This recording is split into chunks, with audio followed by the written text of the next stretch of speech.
Welcome to episode 2 of season 3 of Comic Book Nation. We are the official podcast of comicbook.com. I am your host, Kofi Outlaw, and with me is our comic book team. We have producer Jim Viscardi with us today. Hello. We have Janelle Wheeler. Hey, everybody. And Matthew Aguilar. What up? Hey, buddy. So we're back today for the second ep of season 3. I almost said 2. Man, I think we just all want to forget season 2 happened in 2020. But no, we did our best. 3, yes. And we are here today because we are excited to be back talking about Marvel and the Marvel Cinematic Universe, which is going to kick off this week with the release of WandaVision on Disney+. And right up first, we've got a guy who has seen WandaVision before a lot of you have. Mr. Jim Viscardi produced some WandaVision impressions for us, spoiler-free, no worries. We are taking all spoilers out, but here is a taste of what you guys are going to get when Marvel drops WandaVision on Disney Plus this Friday. Jim. All right, so I can't go like too deep. Obviously, like the embargo for that, I believe hits tomorrow. But what I can say are kind of my overall impressions about WandaVision, right? And so this is a show that honestly I feel is like coming at like the perfect time. So they let us watch the first 3 episodes, and I'm glad actually that the first 2 episodes are being made available up front this Friday, because I believe that they truly are kind of a package deal that helps sets up the a lot of like the WTF kind of moments for like what this show was going to be, right? We've the sitcom aspect of the show which is the part that's been the most widely presented in as far as the marketing and whatnot goes is really just a part of the overall story. Like it goes so much deeper, so much so that where there are moments that you can feel the reality of everything creeping in. Like those are legit tense moments where I found myself just like, oh, it's about to get real. And it comes in just little drops here and there that, I believe will probably pick up obviously as the show goes on. But man, Elizabeth Olsen and Paul Bettany as Wanda Maximoff and Vision got not nearly enough screen time up to this point in the MCU. And boy, it makes me feel like we did. And that's why I'm glad this is happening, because they are so good together. And they play off each other really, really well. We've seen in a lot of the trailers and teasers that it seems like obviously like, where did Vision come from? What is this Vision? What's the whole deal? Did Wanda create him? Is it? There's a ton of theories that are being put out there, and I think the thing that makes this really really interesting is that Paul Bettany plays that off really freaking well. And like you can't tell whether or not Wanda is aware of what's going on, right? Like you kind of get hints that she may know or doesn't know, but you don't. And like that's the biggest mystery, at least up until the first 3 is not really solved. The supporting cast is just so great. I can't tell if a lot of my excitement has been because of the drought that we've had as far as MCU stuff goes. Yeah, that was my first question. That's a very real starving man getting a meal finally. That's very but the thing that took me by surprise is I didn't know what to expect from this show, right? Because like they said, like so much of it was built around the sitcom basis of it. That's really all that we've seen. Like, how is it going to homage I Dream of Jeannie, or how is it going to homage Full House or whatever? And like so much of that takes such a back seat, really. Like you don't care about that stuff, but you care about how the show is being presented in a way that really it just kind of takes you by surprise. And this is a show. This is a project made to be a show. This is not a movie. This is not it shouldn't be a movie. Like it really, like I said, I think as the episodes go on, it'll probably feel more like your prestige television type stuff, like your Game of Thrones or whatnot, just as far as like the scope of of that goes. But the little, just like, just the drips that we get here have really been a lot of fun. I don't think it's going to be a show for everyone. I think a lot of MCU fans are going to love it. I think new fans coming in may take a little adjustment, to the show. But like comic fans are going to totally dig it. Like there's a ton of awesome Easter eggy kind of things that people like us just eat up. So just taking a couple questions from the comments. Yep. Dougal Shumway asked, does it have a similar feel to something like Legion, which a very acclaimed show again, but maybe not as accessible to like a big, huge mainstream audience? It's definitely not as trippy as I feel like Legion got at certain times. But there are definitely things at play that like it's the first 3 episodes really they give you just the tiniest bit of insight as to like what may actually be behind what this mystery is. And I think it's just enough time that like by the time we get to week 2 or I guess week 3 of the show, that's when it's really going to kick into high gear. But like I said, for week 1 and 2, there's so much mystery that I think it's hard to even anticipate where the show may go. Just a couple procedural questions again coming from our fans who are watching. How many episodes do we have locked and loaded for this, and how long is each episode? I think the episode times are going to vary. I think episode count, I believe, is 9, but it's going to be over 8 weeks because we're getting 2 episodes up front. But like each of like I said, they haven't given us the time count. The first 2 were about a half hour. The third one was about 40 minutes. But I don't know if it's going to grow over time or if it's really going to be a mixed bag throughout the whole season. So it's hard to say at this point. I don't think we can say definitively what they're going to be. But can we cheer and start screaming the MCU is back, baby? Oh yeah, 100%. The MCU is back, baby. 100%. All right. Well, this is very firmly like this. It doesn't feel like a side project. It doesn't feel like it's an adventure taking place in its own kind of corner of the MCU. It is very much an MCU thing. All right, so that is a spoiler-free impression of WandaVision from Beautifully said. Party. Yeah, beautifully just told to us there. MCU is back. That is our takeaway. We are excited, and we are going to be all over this, and not just us. Jim, tell the fans what else. If you guys are checking out WandaVision this week, we got a special little something in our own podcast cinematic universe here. That's right. Brandon Davis has taken it upon himself. Our resident MCU kind of expert we're launching Phase Zero, a Marvel show that is going to be available wherever podcasts can be found. It'll be this Friday, same time, noon Eastern, 9 a.m. Pacific.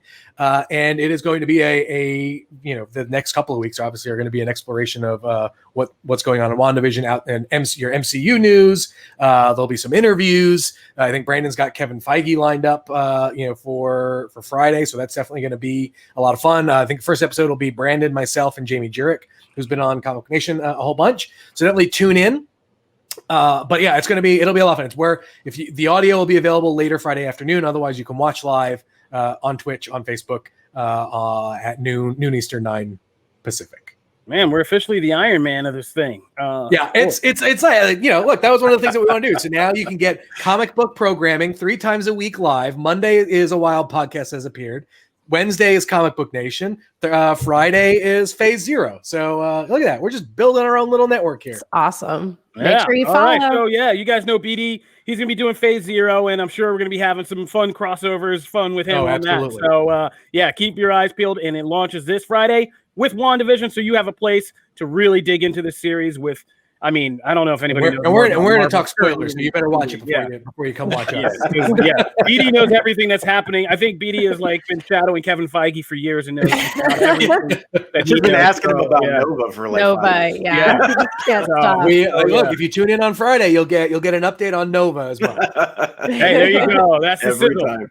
That's the sizzle. All right, thanks, Jim. So now that we know that WandaVision is coming, there's been press for it, obviously, and Kevin Feige has been out and talking.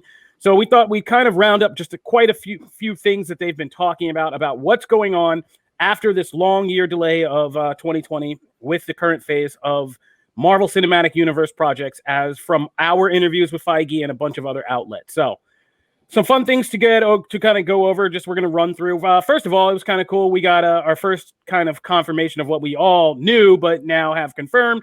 We getting more Avengers movies, y'all. Endgame was not the endgame for that franchise. So, Kevin Feige is always cagey. He doesn't ever nail anything down too much, but he just let us know that this is a thing that is going to keep happening, right? So there was kind of some speculation that they could just start spinning off and launching other things. But of course, you got to be like a lawyer with Kevin Feige, right? Like you got to take every single thing he says down to the letter. A master Jedi, black belt level of just like eating up interview time, just by like and either saying playing nothing. and saying nothing. That's true. I used to prepare. It was a chess game. I remember I went into Thor: The Dark World, and I was like, "Okay, Infinity Stones, we're coming for you, Feige." But yeah, the man's a master. That's just true. But yeah, we are going to continue the Avengers franchise, so that's not going to disappear for forever. But of course, there's room for it, like we've always speculated, for it to come back. Yes, but in a different form, like Young Avengers or New Avengers or something different. Champions, yeah, make it happen. Make champions. You were so on that Champions branding. That's so a you Disney don't think they'll just take everybody now that's like really big and make them into the Avengers, like with Doctor Strange kind of being at the forefront and throwing Wanda and Vision? Like, you don't think that's what they're going to do? Do you think they're just going to more so go into like a comic book direction, like start over? What are your thoughts on that? I think the first story will be about why the Avengers are changing in the way it's changing, whether it's a younger crew or trying to fulfill the, older generation's legacy, or something of just a new recruitment of, very different this time heroes. Yeah. I mean, like I feel like it's the natural thing after Sam takes the mantle, right? In the comics, like we saw that Avengers team change up quite a bit, and it was a mix. It was a mix of legacy people stepping in, and then it was some newer characters at the time. I feel like it'll be that, as opposed to like a full-blown Young Avengers or anything. Like Jim said, that is a project on its own. I mean, Champions or Young Avengers can be its own thing. It doesn't have to be, oh, this is the Avengers now. So that's but there's still so much of the MCU landscape that is still undefined, really, right? Like Shield is gone. Like the Accords are still the Accords. Like they still exist. And so like, how does the MCU deal with that? Obviously, a big part of WandaVision is how Sword is involved, and we know Nick Fury has built Sword, and so we don't know how that is going to affect things. Like there are still a ton of unanswered questions about. By the way, MCU. can I ask about? Okay, so is Sword? Because I know you can't really get into spoilers, but is Sword like covered in those first couple episodes? Do we get any kind of real meaty stuff there? Okay, not yet. They're just a group with some things on their jacket. Where is Abigail Brand? Why is Nick Fury low? Anyway, but that's the thing. So like that, I mean, I feel like that's one of the really exciting parts about the start of Phase 4, right? Is how it can, like, it's almost a new runway that's being paved that we have to like kind of build, that we just need to build on, which is just fun. Like it feels like the early days of the MCU, just with a different set of characters, and I'm curious to see how see where it goes, and a wider fan base too. Exactly. Like these people are going to actually get shine that it took quite a while to get on. Our core Avengers, our first Avengers. I feel like so many people didn't jump on. I think you got to remember too, like back when Iron Man started, like no one knew or cared about Iron Man as a character. Right? Like, so it's he was called like a C. He was a C-level character. The whole Avenger squad. That was always the running joke. Was that Thor, Captain America, and Iron Man were always like C-level compared to Superman, Batman, and Wonder Woman, because it was always even Spider-Man and the X-Men. Like they always play. That's why it was such a big deal when Bendis did his Avengers squad and actually like made it an A+ team of like, here's all the best characters you have to offer. We're putting them on a team, and now it's such a different story. But yeah. One question from Dredge Knight is: do you guys expect there to be the kind of same every 10 years Thanos level threat, or do you think we'll get kind of big threats more often, kind of spread out? God, I hope it's more often. Yeah, I mean, I think I'm waiting to answer. I'm sitting here like I'm staring like I'm just an active, an active participant. But I think it'll be kind of more threats more often of that scale, because the stakes have just been kind of raised, and it's like we're already dealing with like a multiverse that could have everybody from like Mephisto to Dormammu, along with Kang also in the mix somewhere, and plus all the Mandarin. And so I think it'll be. I don't want to be 60 when the MCU finally gets to Apocalypse. Oh my god. Like that, like think of it, right? Like they've got to so we have the Fantastic Four coming, so presumably maybe Galactus. Like we won't even get Galactus in like 20 years. At the I need Annihilation every 10 years. Right? Can I get Annihilation first, please? But I don't even think that, right? Like we're probably going to get. Well, obviously, it seems more likely now than ever that we'll get Doctor Doom for Fantastic Four, right? So that'll be nice. We're going to get that relatively soon. But then, like you think, okay, what are the other big menaces? Like you got Galactus, you got Annihilus. Like I said, like Apocalypse when they inevitably bring in the X-Men. Like they're probably gonna wait 5 years to bring into the X-Men. Oh my God. At that point, like Magneto probably has to be the villain first, right? And then from there, like where the hell do you go? Like that's it. I'm gonna be 60 and I'm gonna be like, yes, Apocalypse. It's for the future generations. Yeah, for your daughter. So that's I mean, I think I think they're gonna move it. I think they're gonna move it faster. And I think they'll move it faster and have more kind of events they can package more often. You know what I mean? Like and sell as sets. Not to be cynical, but I think that's the way we're gonna get it. Moving on, just because we got a couple more of these to run through. Feige didn't say anything about the Spider-Man 3 casting, but he said what I love. He always says, he's like, well, online people are sometimes way off and sometimes shockingly close. And that's always true, but I don't want to spoil the fun by telling you which one this is. Oh my God. Which is, if you read between the lines of Feige, so good. Some of this is definitely true. So I think we are getting this crazy Spider-Verse. I think the question still remains, as we've dug into on the show, is will this be like a major component of the story or just kind of like a grand sequence that arguably either helps resolve the plot in some way or opens the door to a larger Spider-Verse live action franchise that Sony can then sink its hooks into after its kind of initial partnership arc with Marvel is done. Fingers crossed for that sequence, because yeah, it would be nice for Spider-Man to actually have his own movie. Yeah. Once. Oh my god! So funny. I'm with you, Matt. I said a negative answer today. I apologize. No, hey, we said we should. I mean, it's a program note. We are going to more of a PG-13 show, just like the MCU. Kofi did tell me to be spicier. Yeah, I mean, we found out the demographics prove it. Most of our fans are adults, and so we can adult this a little bit. We're gonna go up to Netflix from Disney Plus, so that's what we're going with. So you can let your opinion fly, let it out. It's 2020. I'm so negative starting out this. I don't know why. I'm sorry. Or maybe you're just it's a fair point. Yeah, maybe you're just so right. You're just so right. Spider-Man has just basically been a background character in his own freaking movies. Hey, I love these movies featuring Spider-Man. They're a lot of fun. Yeah, exactly. I mean, you all saw what it was when Civil War came out. You saw what it was. Marvel made Marvel team up in the movies, and it's like, okay.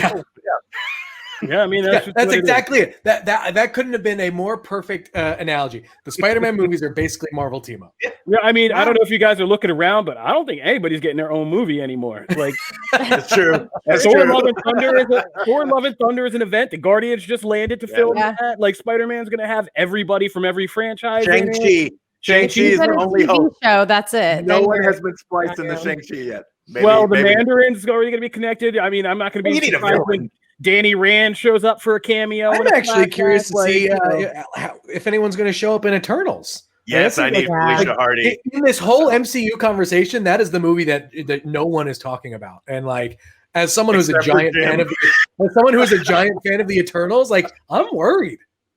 Why? Now you're worried? Now you're worried? Okay. Well, wait. Why are you worried now? Because like it makes sense why they're not talking. I mean, delays and stuff. Okay, first of all, have you seen the figures? Yes, I did see those. Those costumes are okay, but the figures. Maybe it's just the fact that I'm throwing you a bone here. Maybe it's the fact that the figures just suck, and it's not. Oh, because the costumes look good in the concept art. They do, and the cast is awesome. The concept art is really pretty. That's the best thing. It's really pretty. The figures, not so much. I think the Celestials look really cool. I'm really excited to see that stuff. But the fact that like we haven't even begun to board the hype train for this. Is concerned. Like I get it, right? Like we're still waiting for Black Widow to happen, and like I'm sure we're gonna get another Black Widow trailer before that movie comes out, and then if if we stitch all the trailers together, we'll have seen half the movie, but that's fine. It's just like that's a franchise that like I just love it. But again, as is with franchises Jim loves, they get no love seemingly from Marvel at press events. So like Eternals gets nothing. Moon Knight got a mention. Hey, I'm right there with Disney investor call. And so whatever. I'll just gotta be patient, I guess. Sad Jim. All right. Feige did we did get confirmation that, although this is interesting, that the WandaVision people, the Doctor Strange people, and the Spider-Man 3 people are all collaborating. So this thing that we've identified and been talking about as this kind of multiverse arc of the Phase 4 storyline is definitely connected in these projects. And I think Loki will touch on this as well. So that's real interesting. So getting these, like I said, I think that answers the other question about villains. Like this, I could see getting packaged as a set, like some kind of multiverse story is like, okay, watch this block. And Disney Plus I feel like is going to break this all up because they already do this kind of stuff. Is like, here's an arc, watch all these things. It just feels like the MCU is turning into the world tree, basically, right? Where you had the first 10 years were the trunk, and now it's branching out into various worlds and realms. And we'll see the way.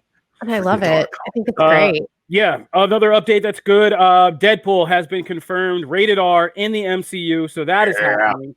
Huge win. That is a huge win. Getting Deadpool rated R, so that's great. And yeah, man.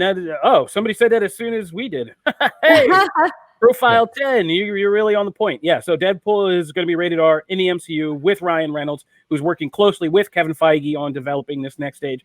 So that's a big win because that kind of finally cracks the barrier on the MCU being this only family-friendly formula. And now Disney is going to diversify, and we're all hoping that Blade will follow right behind it and go full R and really bring the vampire story in an MCU into a literal and figurative darker place. So that's does this mean that I might actually get the X-Force movie I wanted? Like, does this? You might, yeah. I mean, it's possible. Yes, in 2053. Yeah. I'll take it. Oh, got him. But people are saying in the comments that Eternals has that Inhumans feel. I didn't read that one. It's not good. I know. I was the guy who went to that IMAX Eternals premiere. Oh, bless you. It was me and 3 other weirdos who I'm not sure weren't there for some kind of other meetup, but I don't know. But it was just and I almost joined them because it was that boring watching Inhumans. But the cool thing is that, they both said obviously everyone's very busy, and so it's probably going to be another 3, maybe 4 years before we see Deadpool 3. Wow. But I feel like that needs to be 3-4 years. Really? Yeah, they said they're not filming it. They're not going. They can't start this year. They'll maybe start filming next year, which means we won't get it until year 3. Yeah, I mean, Feige said as much. They said Ryan Reynolds is busy, so it's going to be a minute. Mm-hmm. But the thing is though, is that this is, at least they have confirmed what feels like the bridge to the X-Men, right? So we know it's coming. We know, we'll get explanations here or there, but it's now more than ever. We know Feige is taking the Fox stuff and putting it into the MCU. Yeah. Now, what does that mean for the other X-Men movies? It's still a big question mark, but yeah. Well, actually, let's take a break, and then I wanted to talk about that. So let's take a break real quick, and we come back. We're going to talk about what is going on with X-Men and the MCU.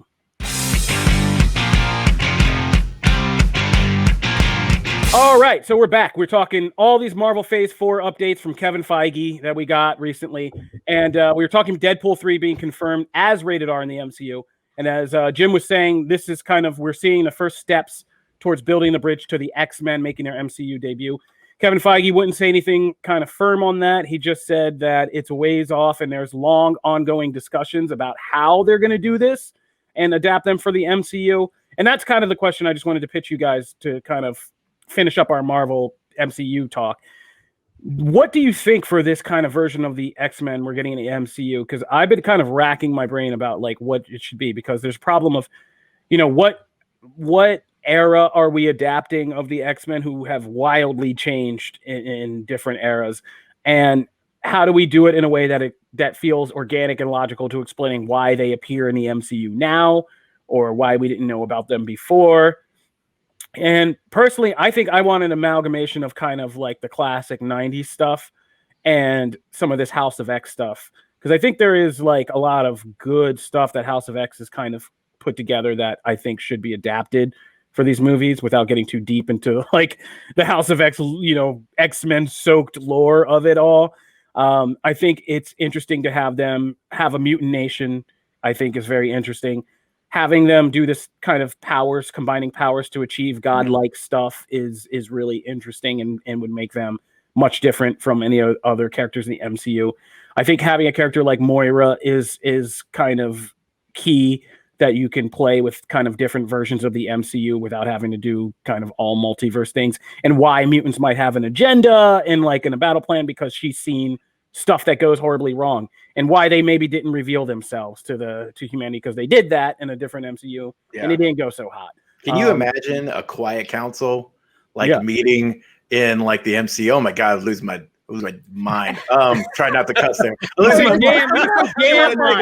want to take it too rated. But yeah, like I'm so glad, because I know, I mean, all of us have been, where are the X-Men? Where are the X-Men? And I was one of the ones that got torched for, hey, take your time. And oh my God, after House of X and Powers, I am so glad, because now we actually have the opportunity to maybe inject some of that stuff as opposed to just rushing something up and having this half I have to disagree with both. I think House of X, Powers of 10 is way too heady stuff for them to even as a whole to try. I said amalgamation. You can't take it straight from the comics. No, absolutely. I think we're more apt to get an Asteroid M type situation where or a Genosha type thing where like the mutants existed, they left and have been living on another.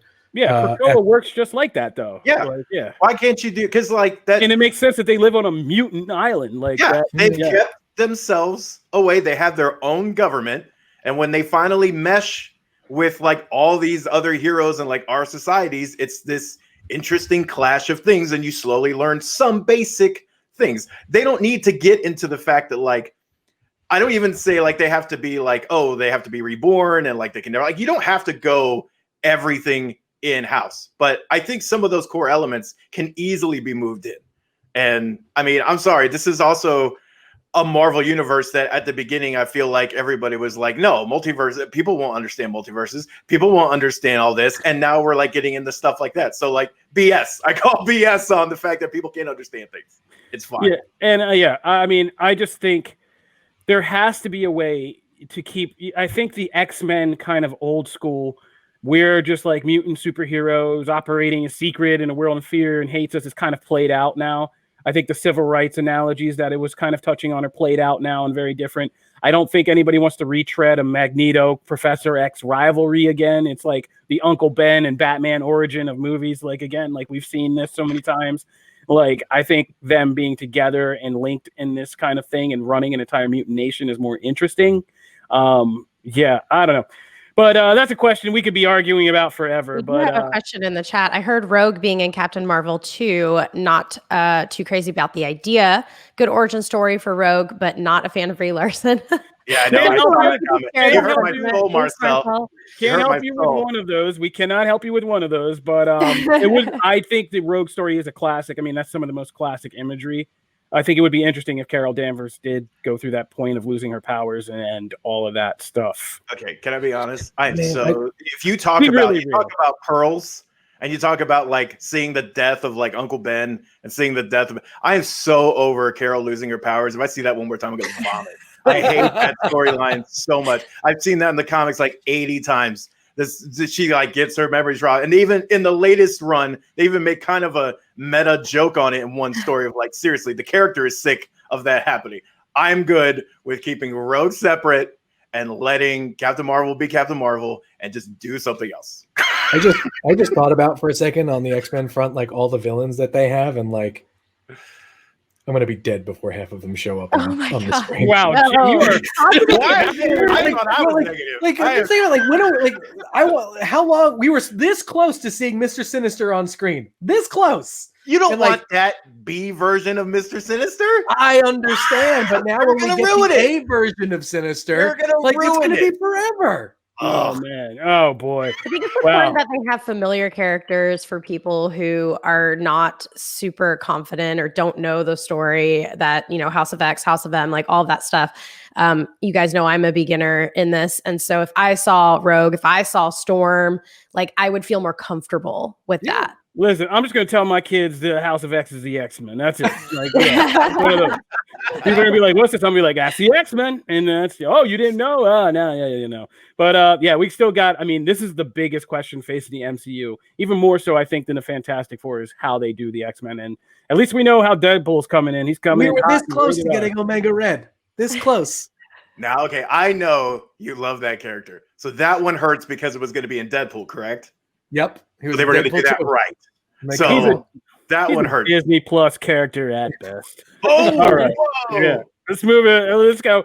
We got to talk comics because there is another controversial thing I got to talk about and vent on. Oh, wow. So we're moving over to comics. And before we get in the books, we're going to review this week.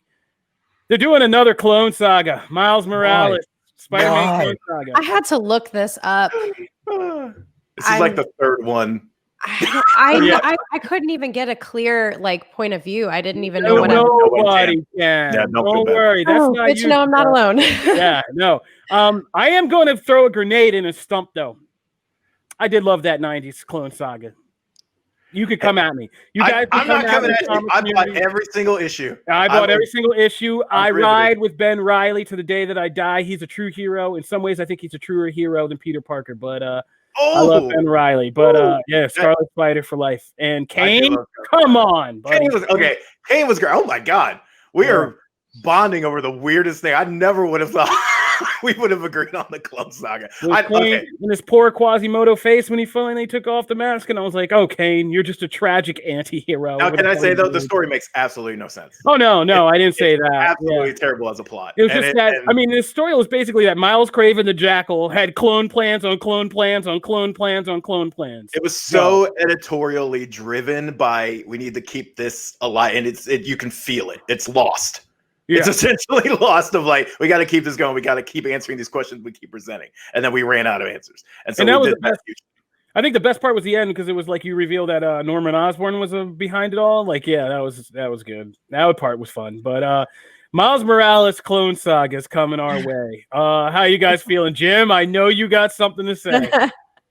It's just why? It just makes no because it sells, Jim.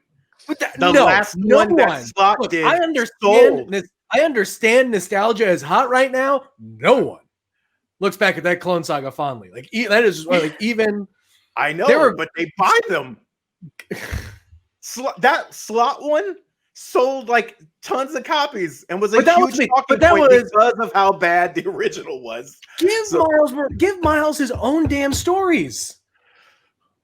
You're not getting any argument from me. I'm just saying I know why they do it. Have you ever seen the Clone Saga? Have you ever seen the Clone Saga in black? This is what's gonna happen, right? At this rate, we're gonna get Miles's version of King in Black in 2 years. Yeah, and it'll sound like I can. We don't need it. King in New Black. Money.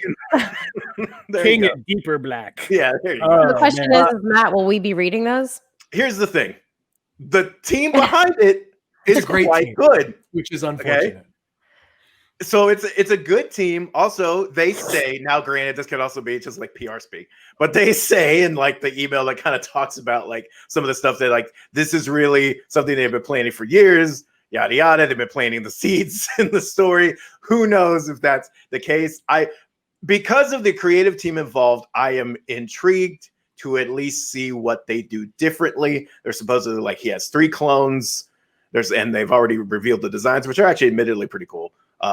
except for the one who just looks exactly like him with blades on his arms, because that feels so 90s. But yes, that's I will at least read the first issue. Actually, no, knowing me, because I read almost all these things, I will read the whole series. But whether I want to or not remains. Using this as a vehicle to sell toys. If they mess, all I know is they better not mess with original Miles by the end. Like, he's just coming into his own. Don't. Yeah, and like honestly, that's the biggest thing. Like, I think we're finally past the Miles integration into the mainline Marvel universe, and he really is starting to become like he really is his own character. That I love reading. I just like to me it just feels like a gimmick. I'm sure there's there may be a good story there given who the creative team is. I understand the need for the gimmick to raise awareness and sell books, but not that one. Any other one, just not that one. Yeah. All right, we're gonna be do Spider Island again. I don't care. Well, stop it. Wait, what did you say? Do Spider Island again. I mean, look, I'll take that over one more day. Yeah, but I don't want to. No. Spider Island managed to pull itself off. Let's not test those waters again. All right, let's go to our books this week. Matt, what are we doing this week for comics? All right, so we're actually going to continue. We're actually going to touch on some books from last week as well, though, of course, it is Future State season. So we've got six. We got 6 new Future State books. Wow. And, kind of like last week, there was a mix of like really good titles and some that you can like completely pass on. Though even in some of those, there were some B stories that were really good. So, but first, I know Kofi really wanted to talk some X-Men because we didn't really get to cover it last week with all the Future State stuff going on. So we wanted to talk about X-Men and Hellions. And I know Kofi had some thoughts on the X-Men Vision. Is that correct? I did. I just had some thoughts about where the X-Men is going since Ten of Swords. And, these books were really kind of helping to continue the post-crossover stage setting for the next phase of this Dawn of X initiative. The Hellions one was interesting. I love Hellions, first of all. I feel like not enough people read this book. That book is way better than I think it has any right to be, and I really enjoyed it. And I wasn't for Nanny alone. Yeah, I think just like it's the best Marvel Suicide Squad ripoff they've ever done. It's just kind of really good.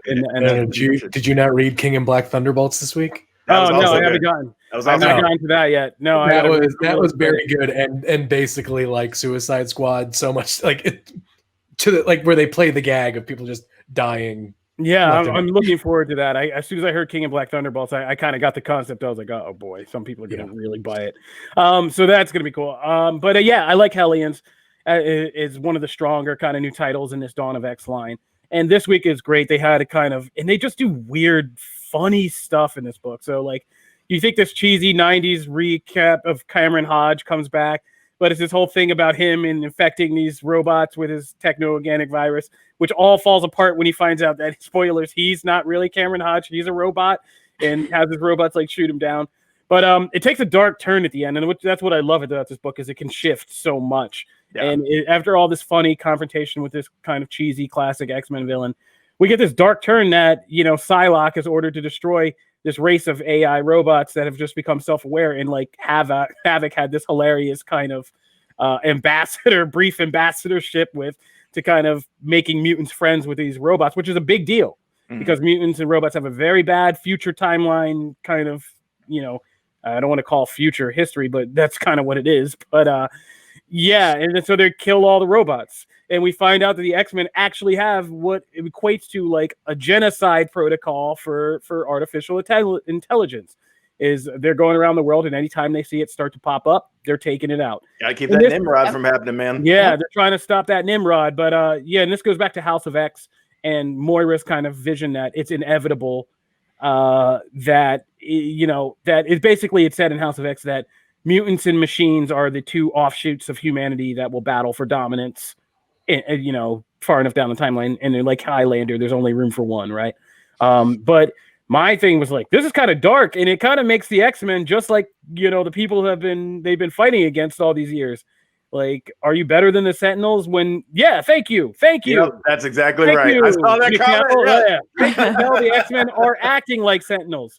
They are trying to eliminate a group before they are alive, which raises some pretty interesting questions and continues to make Krakoa this kind of really interesting and fun kind of gray area of, very noble and very kind of shifty purposes that come with running an actual nation and government. Whether it's Beast and his crazy interrogations or this Awful. kind of protocol. Worst X-Men character. No, I know. Period. Nobody likes Beast. Worst. I mean, I want Dark Beast. Dark Beast should just take over at this point. Like, yes. Be better. I can't believe we've gotten to a point where I would prefer Age of Apocalypse Dark Beast over the original Hate McCoy. Remember that comic where Dark Beast buried him behind a wall? Yeah, awesome. Go back there. Go back that was there. the most fun I've had with Beast in years. Awful. Put Beast back in the wall. So X-Men 16 kind of continued things with showing us that this, what you would think with this easy union between Krakoa and Arakko, their dark kind of sister nation, doesn't go well. And it's hilariously done in this quirky, weird way because the two islands basically have marriage counseling and decide, no, we've become different people and we're not trying to unify anymore. And that was great. And this was the first X-Men book I think I've enjoyed in a long time from the Summers perspective of just kind of weird, quirky scenes that Hickman and them get to do. Like the Arakko mutants looking at the Krakoa mutants and being like, nah, bro. You're weak. The baby government whole exchange was amazing. Oh, so Magneto does his best adult face and is we have a whole council. He's like, oh, no, you don't. You're baby government. Okay, cool. Go away now. I gotta say, my love for this character, Iska the Unbeaten, just keeps on growing. I like these Arakko mutants. All those Arakko characters are so cool, man. Yeah, and I hope they stick around. And if you guys haven't seen that part of X-Men, that I was going to say during our discussion, that's a part I hope they also bring in the MCU after the initial launch of the X-Men. And I would like that to also be part of the mythos that there were mutants, but they just all sacrificed themselves to save the world back in the day. And, modify it a little. And Apocalypse was the only one, and he's been asleep for whatever time. And that's that they come back, and because those characters are so freaking cool and actually have a lot of substance. And that was, if nothing else, one of the great things about Ten of Swords, even if the actual tournament was kind of hokey, those characters. So I'm digging where the X-Men books are going. They are actually setting up some good intrigue on a lot of fronts, and even Marauders and this kind of inner political power plays between these X-Men Council characters is great. So I'm actually digging post. And we're getting an election. Yeah. X-Men, which is going to be dope. That is kind of funny. Yeah, I forgot about that whole thing because that book is kind of dense. But yeah, it ends with they're going to form a new X-Men team to be Krakoa's actual superhero team, and they're going to let the mutants vote for it. Now, what I didn't understand, I wanted to ask Matt, is do we, the fans, is this kind of a meta thing? Are we going to vote for the X-Men? As of right now, I don't think I don't think so.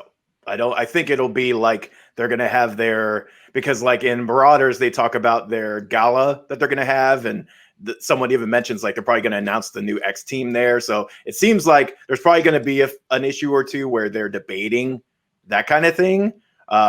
Now it would be super cool if they did at least one member of hey, someone gets to vote, but I don't know. I don't see that happening. I just don't see them releasing that kind of control, editorial control, and going, hey, pick this guy. Cause if it's going to be me voting, I'm going to vote maggot. So they don't want to plan for that thing. They don't want that. They don't want that. They don't want that smoke. All right. But I invite you guys to check out Ten of Swords and then the kind of these post books, because we are going in some interesting ways. Matt, tell us DC Future State. What did you think about this week? Sorry about that. So I feel like there was a couple big books, but the ones that I feel like you should necessarily read, there was a lot of the backup stories that impressed, like Justice League, Future State Justice League. That first story with the actual Justice League was kind of a letdown for me, but the Justice League Dark story that preceded it was awesome. I love the fact Detective Chip is Etrigan. How cool! Yeah, that was kind of fun. And there's so much back and forth because it's a really dark story. Things are going terribly, but there's just enough dark humor and lighthearted stuff throughout. So I thought that was really interesting. The one that actually impressed, and it's going to shock no one, is Future State Green Lantern, which had 3 stories in that, and all 3 were really interesting on their own. And so if you're going to pick up, I feel one issue this week that's the one to pick up because I feel like there's something interesting in every single story. We also got Robin Eternal is another strong one because that issue actually does some really interesting things with the Magistrate, and without really getting into spoilers because it's kind of towards the end, does some really interesting things with Robin himself and that like spoiler interaction. There's some really cool stuff there, especially if you read We Are Robin. There's some cool go backs there. So there's a lot of interesting stuff. There was a lot more skippable this week. Like Superman, Wonder Woman was fine. The Supergirl book was fine. Like there was Teen Titans was interesting, but again, as an overall issue, I wouldn't necessarily say you have to go get it, but it does some interesting things by the end. So it was weird. Like there was a more like pick and choose. The other big one is Dark Detective, which is where we find out like what Batman's been up to since he's been supposedly dead.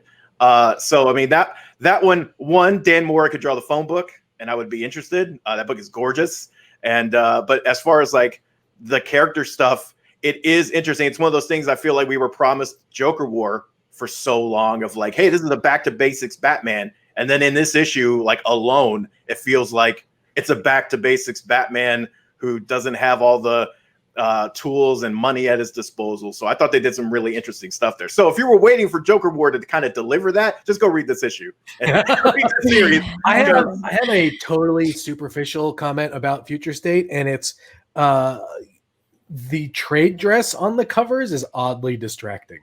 Like the thing that they've got like along the border and whatnot. Like I was at like I noticed it last week when I was at my comic book shop, and I was just like, the logos, like some of the logos seem like super overcomplicated. Like the Supergirl one, like it's like her full name is the title, like Yara Gore as Supergirl. And I get why they did it because of course like Superman's is that way. It's sure. Like Man of Metropolis or whatever, but like good lord, it fills up so much of the cover. It's weird. It's just weird.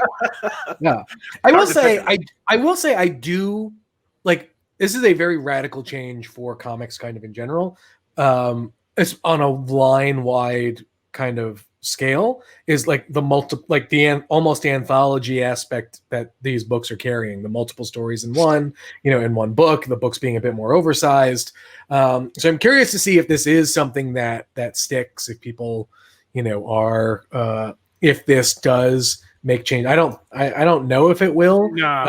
It'll always I think come down to the content, but like it'll be interesting to keep an eye on for sure. I mean, it was one of those things, right? Sorry, go ahead. I just want to go a little harder and say you're being very kind in not calling out that most of this is bait and switch.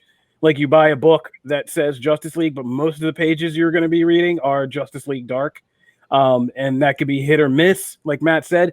I think they're just throwing a lot of things. I don't even think a lot of the main characters are the main focus. I think a lot of the secondary stuff is. Like I could see stuff hitting the wall and sticking. Like I could see Grifter being wrapped up in a lot more Gotham stories after this because it was cool. That was actually a good story with Cole Cash and just Lou, or what's his name, Fox, and just kind of seeing him in Gotham City and that kind of down and dirty setting would be interesting going forward. And I think it's a lot of that is the secondary tier characters and stories are the ones really being kind of tested. So yeah, definitely. With what was it? Next Batman. I feel like the Outsiders got a big shine in that book. The last Superman book had like 3 stories, like Guardian, and then I'm blanking on the second story in that book. But yeah, like, and also too, I mean, DC shrunk its publishing output. So I mean, this is one way to still hit a lot of characters and stories without dedicating a full thing to a book that might not sell. I mean, this is also just like very practical. I feel like over the next few months, even after Future State, we still might see some books take this because, again, just because of the world we live in and things are not quite returning there as far as like an economic side of things. But on the long run, no, I think eventually things will kind of get back to normal where a book is a book. All right. Well, DC Future State is going to be, I think we're just doing this, in January, or does it go through February too? No, February. March is the return to Infinite Frontiers. Normalcy for a lot of things, including DC books. All right. So we're going to be keeping an eye on that and keep you updated on what's worth reading and kind of what ideas we want to see stick to the wall. That'll do it for our main show, but we got some quick mentions today. I just wanted to shout out History of Swear Words on Netflix. If you guys are not watching that show, man, it's like a 6-part kind of limited series. It is fantastic. Nick Cage is the narrator, and each episode takes a different famous swear word and gives you a they do the kind of VH1 thing where there's a collection of comedians who talk about the word and how we use it and how it fits in society. But there's also scientists and researchers who tell you about the historical roots of these words, separating the myths from the truth and all that stuff. And it's really interesting, and seeing Nick Cage scream different swear words as he narrates the scene is truly great. So check out History of Swear Words on Netflix. Matt. So we covered most of my comic picks that I was going to talk about in our segment. But what I will say is that it was actually mentioned in the chat that Ubisoft is making a massive open world Star Wars game. I've seen a lot of talk where people are saying it's like could be like a revival of 1313, which was the long canceled project that was supposed to be kind of based around like bounty hunters and maybe possibly Boba at some point. That is really interesting. And it's also interesting that Lucas Games is actually going to open up the exclusivity thing. So it's not just going to be EA making Star Wars games, which I think is really interesting. And also that Indiana Jones game that just got announced. So lots of interesting. Oh my gosh, I'm so excited about that. Yeah. So very interesting to see what they do with this license. But I think it's a good talking point. So make sure to let us know on Twitter. All right. Thank you, Matt. That'll do it for this episode. We are Comic Book Nation. We put up new episodes Wednesdays on comicbook.com. And you can watch the show there. We'll be posting it with our audio. And now we started adding our YouTube videos. We are still on YouTube. We have our own little channel section over there. So we will be putting them in the articles later today if you're watching the live stream and you want to catch up with the rest of the show. If you want to listen to us, we are on your favorite podcast platforms, including Apple Podcasts, Spotify, Stitcher, and iHeartRadio. Or you can tell your smart home devices to fire up Comic Book Nation podcast, and they will start playing it for you. If you want to get into the show and kind of subscribe and be one of our regular fans, you can do so on our YouTube page, on our Twitter page. You can always just check out the hashtag Comic Book Nation to see what we're up to, or you can follow us individually. I'm at Kofi Outlaw, as you can see. I am Matt Aguilar CB. I am at Janelle Wheeler. And at Jim Biscardi. Thank you guys again, and be sure to check out our Marvel podcast, Phase Zero, this Friday, coinciding with the launch and premiere of Marvel's WandaVision. That'll be hosted by your boy Brandon Davis, and he'll have some of our awesome Marvel experts from the comic book staff on with him, and some big interviews, including starting with no less than Kevin Feige. So be sure. Wow. Phase Zero. Start to subscribe in the same podcast listening platforms. Make sure to check that out as well. That'll do it for this episode of Comic Book Nation. We want to thank you guys for tuning in, and we will definitely see you next time. Peace. See you. Bye, guys.